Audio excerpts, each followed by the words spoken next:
ಆಕ್ರೋಶವನ್ನ ವ್ಯಕ್ತಪಡಿಸ್ತಾ ಇದ್ದಾರೆ. ಈಗಾಗಲೇ ಇಂದಿರಾನಗರದ ಒಂದು ಪೂರ್ವಿಕ ಮೊಬೈಲ್ ಶೋರೂಮ್ ಏನಿದೆ ಅದರ ಒಂದು ಕಿಟಕಿಯ ಗಾಜುಗಳನ್ನ ಈಗ ಪೀಸ್ ಮಾಡಿ ಪುಡಿ ಮಾಡಿ ಈಗ ತಮ್ಮ ಆಕ್ರೋಶವನ್ನ ಈಗ ವ್ಯಕ್ತಪಡಿಸ್ತಾ ಇದ್ದಾರೆ. ನಾವು ದೃಶ್ಯಾವಳಿಯಲ್ಲಿ ನೋಡ್ತಾ ಇದ್ದೇವೆ.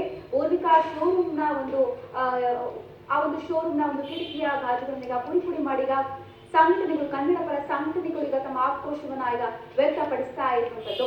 ಈಗಾಗಲೇ ಬೆಂಗಳೂರಿನಲ್ಲಿ ಈಗಾಗಲೇ ಸಾಕಷ್ಟು ರೀತಿಯಲ್ಲಿ ಈಗ ಪ್ರತಿಭಟನೆ ಅನ್ನುವಂಥದ್ದು ಈಗ ಪ್ರತಿಭಟನೆಯ ಕಾವು ಜೋರಾಗ್ತಾ ಇರುವಂಥದ್ದು. ಪ್ರತಿಯೊಂದು ಕಡೆಯಲ್ಲೂ ಕೂಡ ಈಗ ಕನ್ನಡಿಗರು ತಮ್ಮ ಆಕ್ರೋಶವನ್ನ ವ್ಯಕ್ತಪಡಿಸ್ತಾ ಇದ್ದಾರೆ. 10ಕ್ಕೂ ಹೆಚ್ಚು ಲಾರಿಗೆ ಬೆಂಕಿ ಹಚ್ಚಿ ಕನ್ನಡಿಗರು ಆಕ್ರೋಶವನ್ನ ವ್ಯಕ್ತಪಡಿಸ್ತಾ ಇರುವುದು. ಈಗಾಗಲೇ ಈಗ ಇಂದಿರಾನಗರದಲ್ಲಿರುವಂತಹ ಪೂರ್ವಿಕಾ ಶೋರೂಮ್ ಆ ಒಂದು ಪೂರ್ವಿಕಾ ಶೋರೂಮ್ನ ಕಿಟಕಿಯ ಗಾಜುಗಳನ್ನ ಈಗ ಪುಡಿ ಮಾಡಿ ತಮ್ಮ ಆಕ್ರೋಶವನ್ನ ವ್ಯಕ್ತಪಡಿಸ್ತಾ ಇರುವುದನ್ನ ನಾವೀಗ ದೃಶ್ಯಾವಳಿಯಲ್ಲಿ ಕೂಡ ನೋಡ್ತಾ ಇದ್ದೇವೆ.